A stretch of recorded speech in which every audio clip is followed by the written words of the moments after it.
Ladies and gentlemen, boys and girls, children of all ages, thralls of metal, back yet again. I am the Shredlord, and I was asked by Necrotic Nick to do a very cool and interesting video. I believe YouTube content creator Marty Worm had a really cool 20 albums of his teen years or childhood, and Necrotic decided to do the same thing, and he said he had so much fun doing it that I should give it a shot. And I actually had a lot of fun going through with a little notebook and seeing kind of the 20 albums that were pretty influential to me in my teens. So the first thing I'll tell you is I tried not to repeat an artist twice.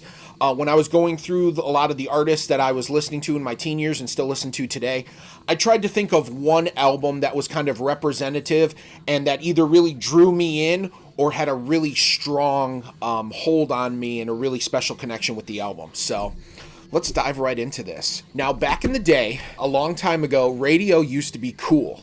And you could listen to the radio, and it actually had somewhat decent songs on it. I know it's hard to believe, but it's true. And lo and behold, our local rock station here in T-Town always had a hard rock station, would play, your basics, AC/DC, Ozzy, Metallica, stuff like that. So when I was a very young teen, I had first heard a lot of Ozzy on the radio, and I was like, I liked it. Crazy Train was cool, but it was really Mr. Crowley. The thing that I really appreciate, and I don't think I realized why I appreciated it back then, but the thing I appreciate now about it and what I think drew me to it in the first place was it was very dark. It was dark, it was heavy, it was serious.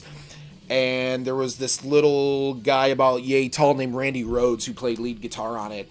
And the solo to Mr. Crowley and Ozzy Osbourne was the absolute reason that I decided, man, I'd really like to be a musician and I'd really like to pick up the guitar and I'd really like to learn how to play that. So Ozzy, the Blizzard of Oz.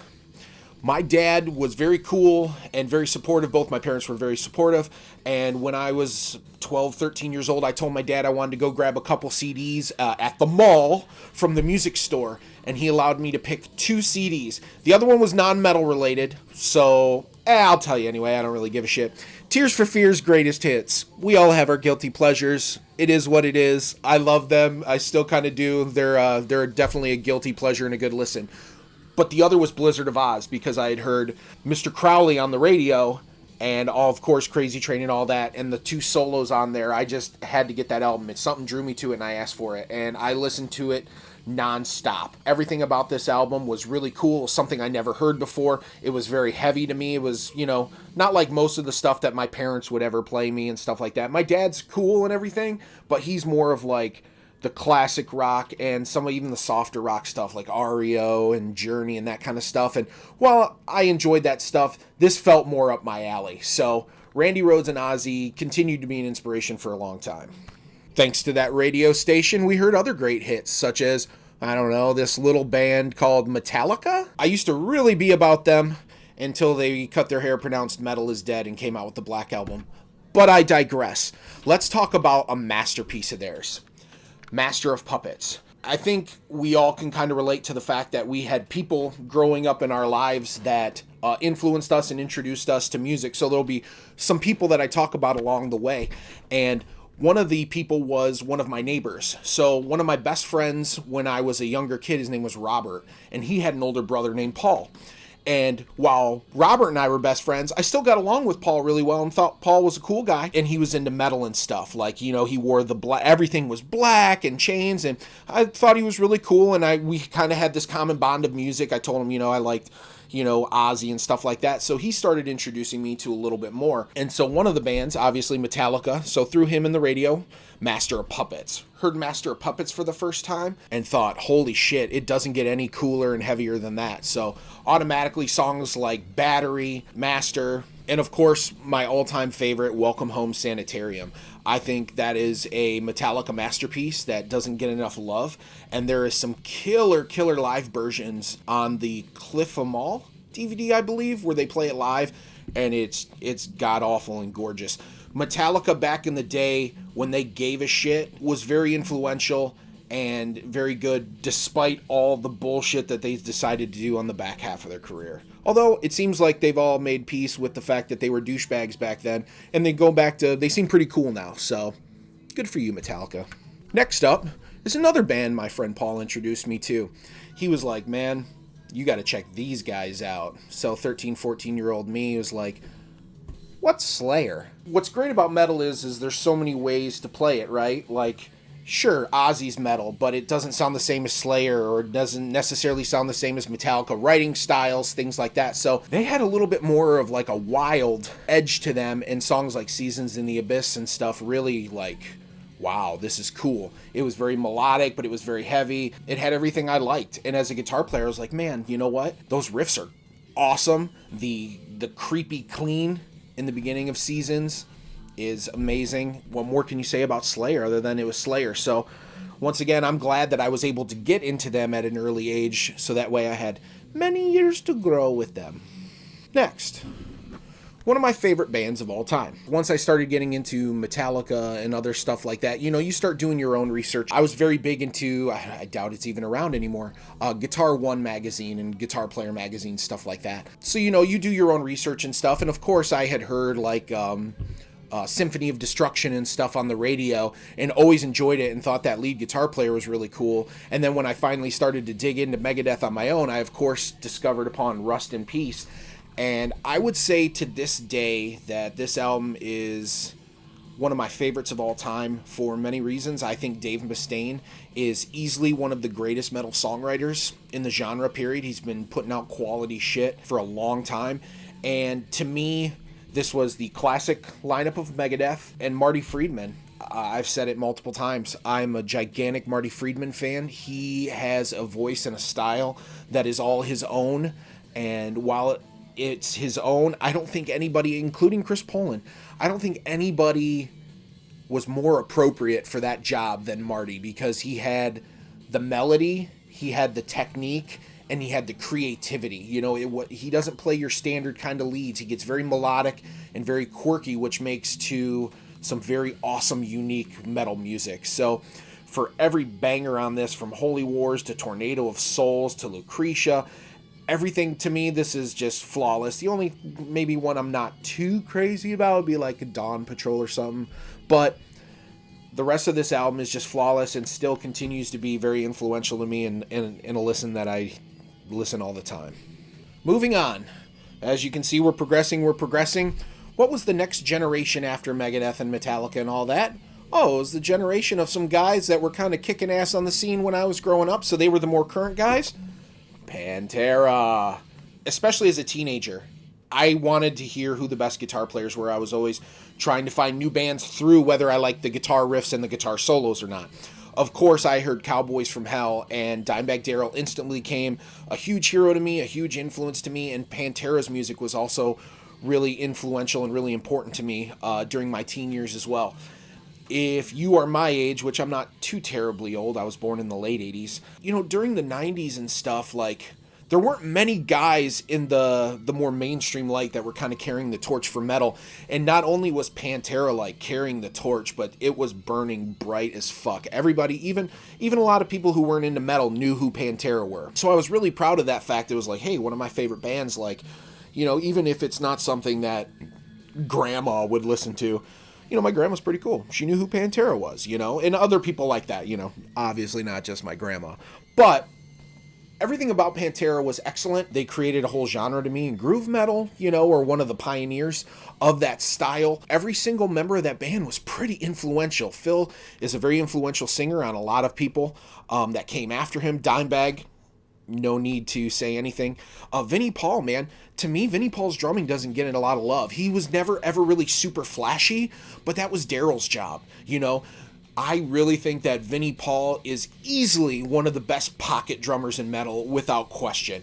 He always served the song, and the reason that sometimes those grooves hit as hard as they did is because Vinny was setting it up that way with a more simple beat to let the other stringed instruments kind of set up the groove. And Rex is a super underrated bass player. If you want to hear some killer bass lines, listen to the lines he puts under the solo of Floods. Melodic, beautiful, and he's not just sitting on notes. So Pantera will always be a very influential band to me and a very important band to me, as all these will in my childhood, because, we're all whores for nostalgia.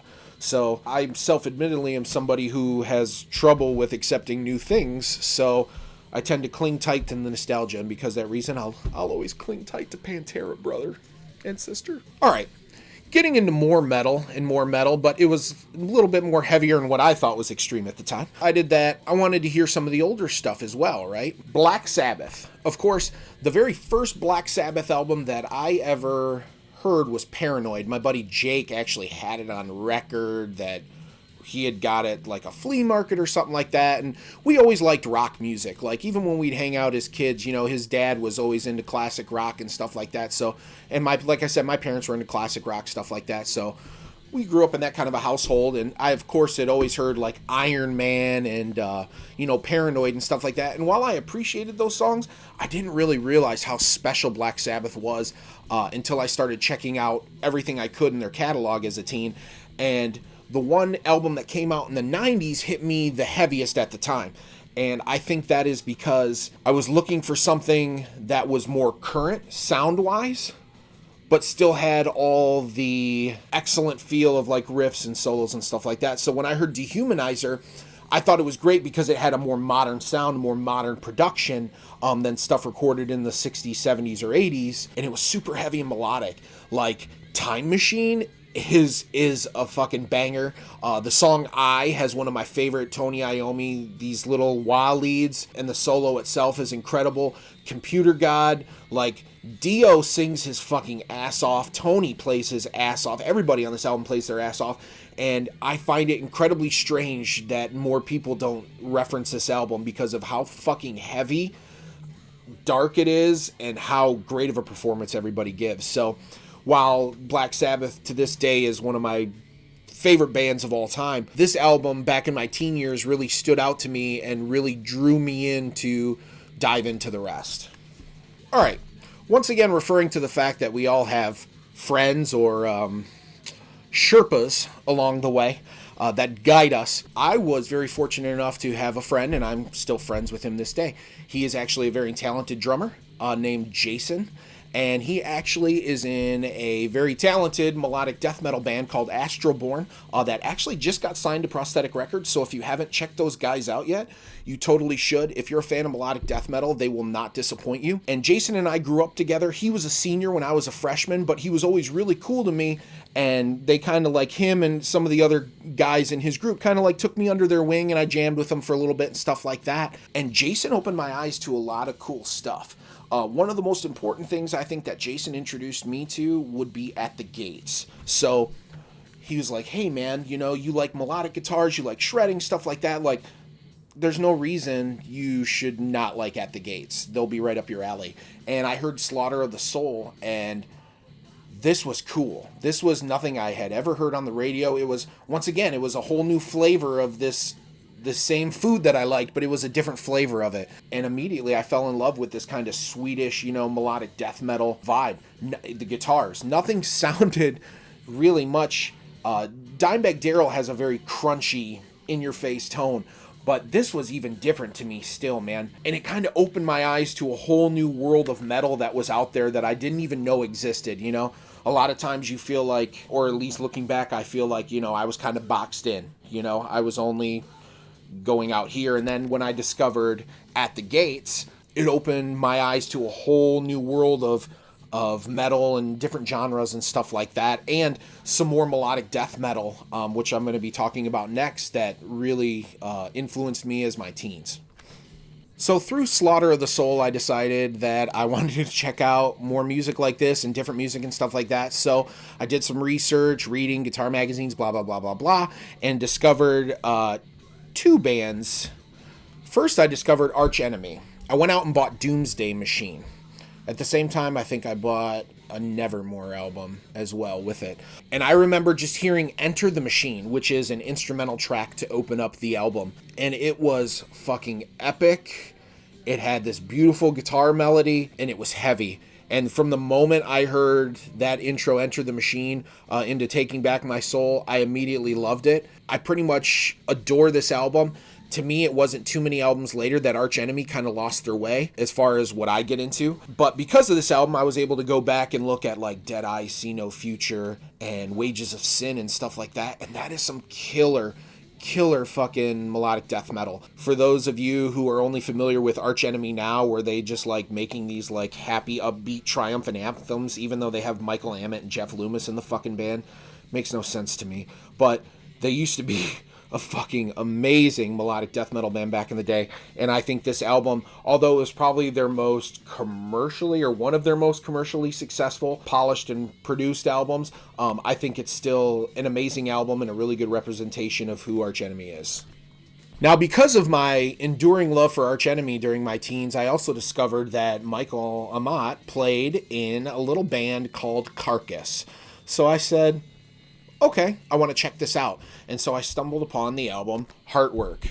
Well, self-explanatory, this album is easily considered one of the metal masterpieces.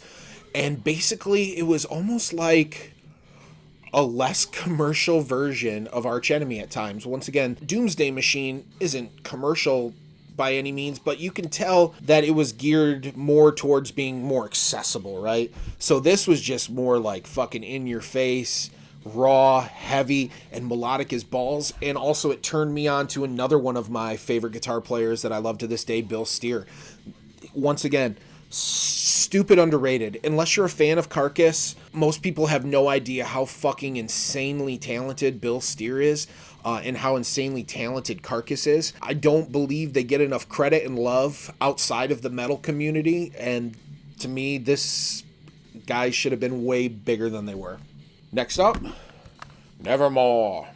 Dead Heart in a Dead World. Another band that I got into when I was a kid. My friend Jason was dating another friend of mine who I grew up with, and she was into Nevermore and stuff, so I decided to check Nevermore out. And Nevermore was perfect for me because I really liked Warrell Dane's clean singing vocals, and like, I just thought Jeff Loomis was like a fucking machine. You know, the riffs were so crunchy, so heavy, yet so clear, and the leads were just like perfect. Narcosynthesis, Inside Four Walls, The Heart Collector, The Sound of Silence. The Sound of Silence, David Draymond. The River Dragon Has Come, Engines of Hate, Believe in Nothing, Evolution 169. Pretty much every track on this album is fucking phenomenal. This album potentially could be a greatest hits album if it needed to be. And this kind of opened my eyes to how far you can really push the envelope and stuff, because like I said, listening to things like The River Dragon Has Come, the solo, I mean, that's an incredible composition that Loomis put together. You know, it's not even really much of like a traditional type solo. It's this very beautiful sequence that he plays and harmonizes, and then he does a little free form kind of solo at the end. But I was just fascinated by the writing style and the guitar tones, and loved the band as a whole. I thought they fucking kicked ass, and I still think they kick ass. Rip Warrell Dane. Now, during my discovery and my investigations into other forms of metal and newer bands to get into, another band that was popular when I was growing up was Shadows Fall. I've seen Shadows Fall in concert like 5 or 6 times, and when I first heard this album, I immediately became in love with it. My mom was a toll collector for the Turnpike, and an Ozfest van rolled through, and I guess the bus driver was like, hey, you got any kids or whatever? And she's like, yeah, I've got a son. He's like, here, give him this. And gave my mom an Ozfest sampler. I don't remember the year, but the third track on there was Destroyer of Senses from Shadows Fall. And when I heard that, I loved everything about it. And I was like, oh yeah, you know, this is kind of back to being a little more thrashy, but very melodic. It was kind of like, you know, some very melodic thrash. Brian Fair was this like mountain of a dude, skinny, but a mountain, and his hair probably touched his ankles, man. He had dreads from fucking head to ass at least. So I thought these guys were super cool, and I was always into thrash, as you can tell, you know, Megadeth, Metallica and stuff. But these guys, to me, they were like, okay, you know, they're picking it back up. They're kind of the new wave of guys, you know, my new wave of guys. So I really dug Shadows Fall for a while there. The War Within was really good, and probably Threads of Life, I think, is the last album that I bought from them. And after that, I wasn't into it anymore. Their sound became too predictable. Like, every album started sounding the same, and it wasn't going anywhere new for me, and so I still had these kind of gems to listen to. But this album was played countless times on my CD player, my CD headphones, everything. I've listened to this album 100 times to the point where I could probably play this entire album in my head from start to finish. Another kind of quirky band is, let me tell you a story.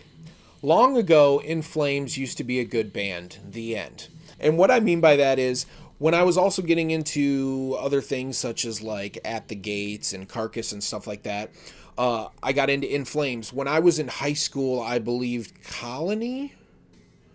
I think Colony was the album. And Colony was really cool, but I was like, yeah, it was cool enough to me to where I said I would check out some of the older stuff. And I discovered the Jester race. And to me, this was fucking super melodic, yet super heavy and epic. And I listened to this album a shit ton. And once again, In Flames used to be a good band. And if they ever wanted to come back to a more... I'm trying to think of the way to word this. If they ever wanted to go back to their roots like this, I think it would be an excellent move for them. Although I haven't followed them in so long, I think maybe there's one original member or no original members left. I'm not sure. I haven't kept track of this band in a really long time. However, some really old, cool, melodic death metal type stuff. Yeah. Another band I stumbled onto because of guitar magazines was Alexi Laiho. And I thought, man, this guy looks a little weird. And he's got his nails painted black. And he's like 50 fucking pounds with hair over his face. But let's give him a shot. So back in the day, Guitar World magazine would send DVDs of like small video clips and video lessons and stuff like that from the magazine. So I was always like, yeah, sweet.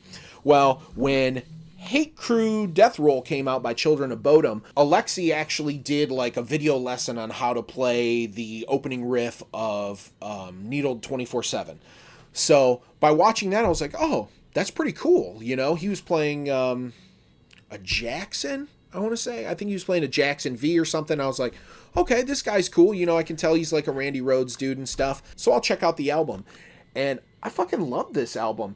It had more keyboards than I was normally used to listening.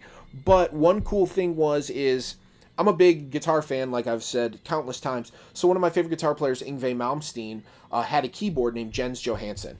And he is considered like one of the craziest old school good, you know, keyboard players from back in the day. And the keyboard player from Children of Bodom stated that Jens Johansson, you know, was like an influence to him and stuff. And he was also doing the really cool, wild keyboard solos and shit like that along with Alexi.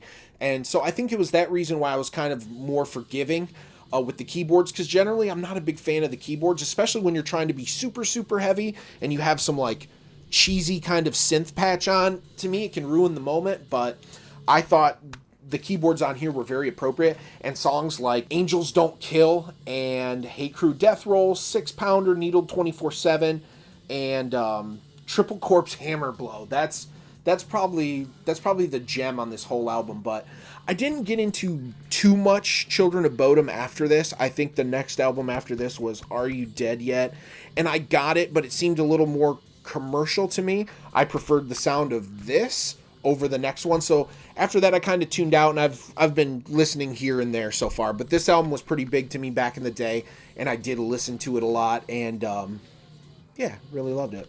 So like Nick was saying in his video, we're all angsty, shitty teenagers, and I was no different. So angsty, shitty teenagers like to listen to angsty, good, yet heavy and aggressive music. And another band that was kind of coming up when I was growing up was this little band called Lamb of God. And when I heard Walk With Me in Hell, I immediately became a fan. I always joke around like, you know, if I was a UFC fighter, if I was a wrestler, you know, what song would I come out to just, you know, get me pumped up to murder somebody? Walk With Me in Hell would definitely be one for me. These guys kind of had that Pantera vibe as far as the groove went. Not so much the solos. Mark Morton and Dimebag to me aren't aren't on the same level. Mark Morton's a really cool guy. Plus, he has a much different style. Lead wise, he's got that more Zakk Wylde, pentatonic-y kind of feel. But I just was like, man, these guys are playing crazy fast riffs, but it's still grooving. And then Randy, you know, whether he likes creating Lamb of God albums or not, you know, I just read this thing where he was like, oh, I hate every album I make, whatever. Even if he hates them, he's fucking great at what he does. And everybody was great at what they did in Lamb of God. No, I've listened to the one new track, Memento Mori. Sorry, I've burned a lot of brain cells. And that was cool. I really liked the last Lamb of God album with like 512 and stuff on that. I thought that was really good. But this is the album that definitely got me into Lamb of God. Songs like Redneck and Walk With Me in Hell and, what's the one? Oh yeah, Black and the Cursed Sun.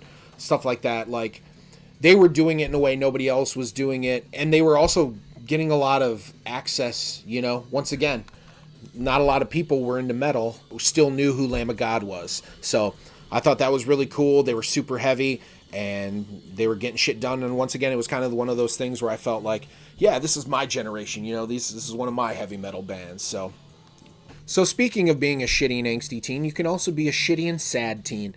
And one of my favorite albums and one of my favorite bands and my self-proclaimed man crush, if you know me, I listen to a lot of Typo Negative, Peter Steele. I remember being a kid and it was my buddy Dave who I'd spend the night at his house and we'd hang out and stuff, and he'd put music on when he fell asleep. And I remember being 13 or 14 years old and he put on Creepy Green Light off the World Coming Down album by Typo Negative.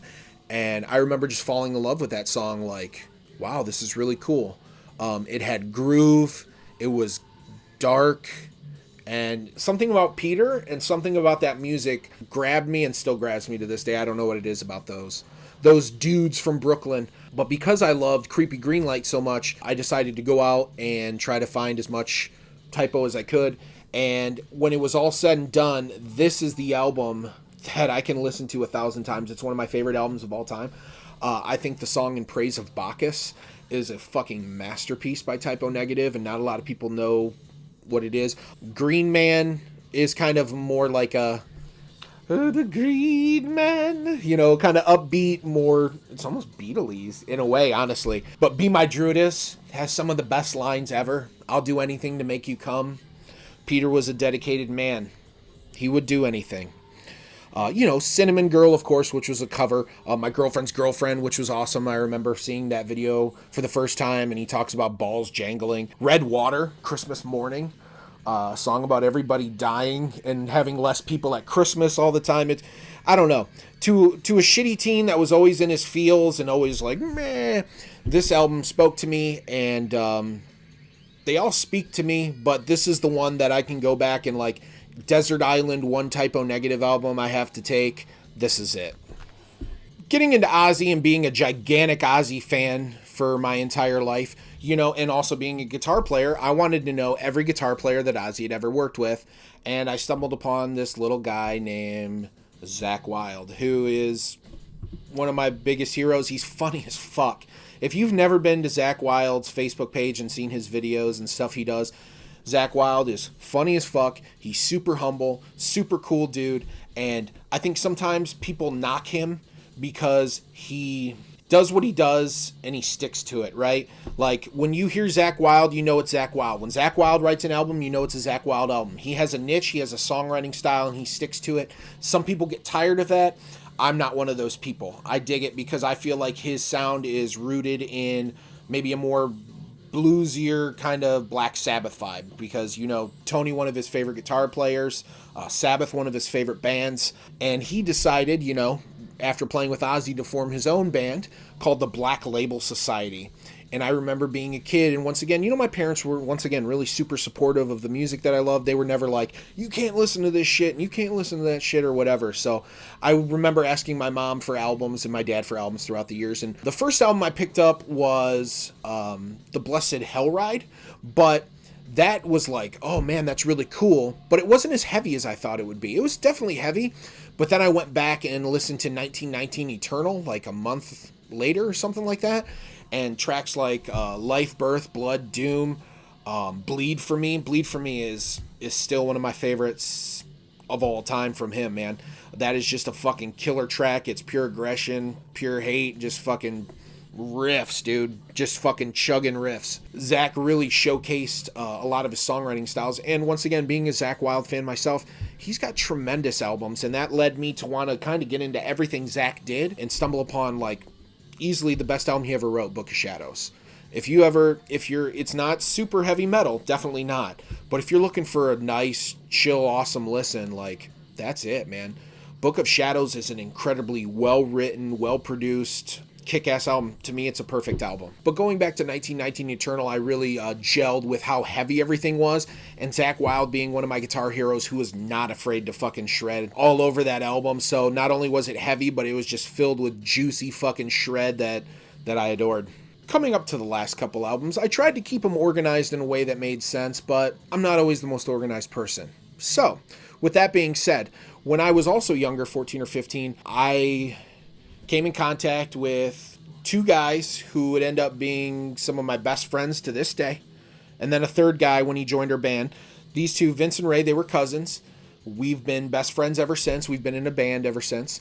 They turned me on because their dad was a big metalhead. Both of their dads were big metalheads and also guitar players. So they kind of took me in and turned me on to some stuff that I had missed along the way. And first and foremost would be Judas Priest. The album Painkiller. So the album that came out when I was younger, I want to say was Jugulator, okay? And I thought Jugulator was the shit. Like, the Ripper was great and everything, right? So my first introduction to Judas Priest was the Ripper as the singer, and I really dug it and really liked it a lot. And then they were like, yeah, you know, Rob Halford, blah, blah, blah. And so I went back and listened to, like, I don't know, a really old Judas Priest album. I don't even remember what it was, but I just remember that thought of, like, well, this guy's super talented on vocals too, but I kind of like the more heavier modern sound of these albums now than I like the sound and the tone of those back then. And then I heard Painkiller. And Painkiller was the last album that Rob Halford did before he left, and easily one of the most iconic. The song Painkiller, Hell Patrol, Between the Hammer and the Anvil, classic fucking Judas Priest songs. And of course, I went back and listened to the rest of the Judas Priest albums and fell in love. They're one of my favorite bands ever now. Who knows, maybe it was Rock and Rolla or something that I listened to, but I don't know what it was. But I just remember not being a big fan, or telling myself I wasn't a big fan of the Rob Halford era Judas Priest until I heard Painkiller, and then I was like, I'm fucking stupid. It's amazing. So, yeah. But remember, I was a teen. Cut me some slack. Another band that I was turned on to because of these boys and their dads, Iron Maiden. How could I forget? Iron Maiden. The album that came out when I was a kid was Brave New World. And Brave New World was significant to Iron Maiden fans everywhere because two things happened. Bruce returned and Adrian returned. So the original lineup was back, plus they kept Yannick Gers, and they created a fucking masterpiece of a comeback album. And that comeback album was so huge because of how solid the songwriting is. Dream of Mirrors, The Navigator, The Mercenary, the most underrated track Iron Maiden ever put out, The Thin Line Between Love and Hate. If you want to hear Dave Murray at his finest, listen to The Thin Line Between Love and Hate. Beautiful guitar work. Everything about this album was everything I was about. There was guitar harmonies, there was guitar solos, it was epic, it was heavy. The guy singing was fucking one of the most talented. I still think Bruce Dickinson's one of the most talented singers I've ever heard in my life. And immediately just dove head over heels into them. And so the reason I put this album as opposed to any other album is because this is the album that came out when I was 13 years old, and when I heard it, I knew I had to hear everything else Iron Maiden ever put out.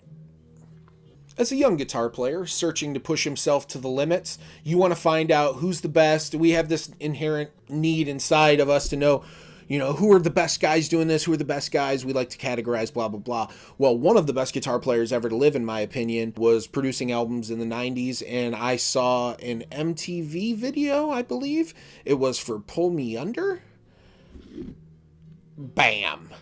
Now, another cool thing is I had seen the video before, and it was great and everything, but my buddy Alex, who I went to high school with, he's the one that really kind of got me into them, and I ended up getting this on cassette tape, which is, it's an old media format that some of you might not be familiar with. But yes, I had this album on cassette. Songs like Lie. I couldn't believe what I was hearing coming out of the guitars, the time signatures, everything.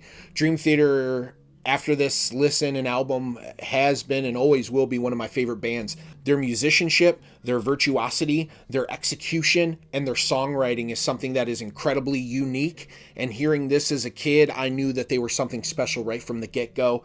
And this is the album that made me a diehard fan of Dream Theater. And then once again, thanks to another incredibly good friend who's still one of my best friends to this day, turned me on to a band that his older brother turned him on to, but he said he just could not get enough of it. So my friend Will said, you have to listen to Opeth. And I was like, okay, well, the name's fucking weird, but I'll listen to it. And he turned me on to one of my top 5 favorite bands of all time. The first album I think that we listened to together was Ghost Reveries.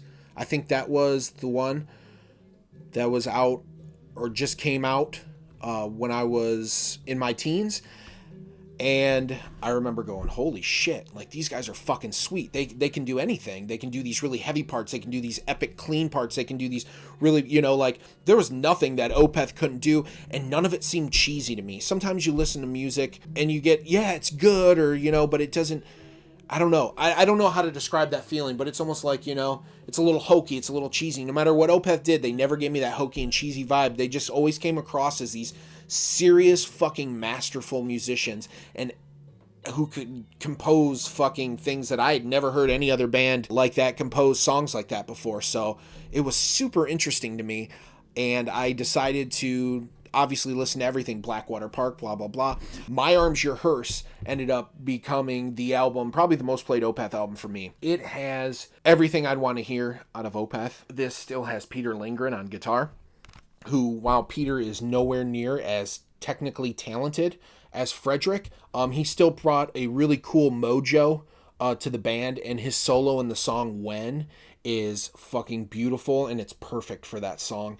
Everything about this, and of course the track that everybody talks about, Demon of the Fall. I mean, Demon of the Fall is so fucking epic and so heavy, and once again, Opeth is just, Michael Ockerfeldt is a goddamn genius who doesn't get enough credit unless it's in the metal world. Granted, sometimes he comes across as a little weird and a little eccentric, but in Michael, I'll always trust. And even if Opeth stopped making albums today, they would still be one of my top 5 favorite bands and most influential to me as a metal listener and as a musician. Okay, there you have it.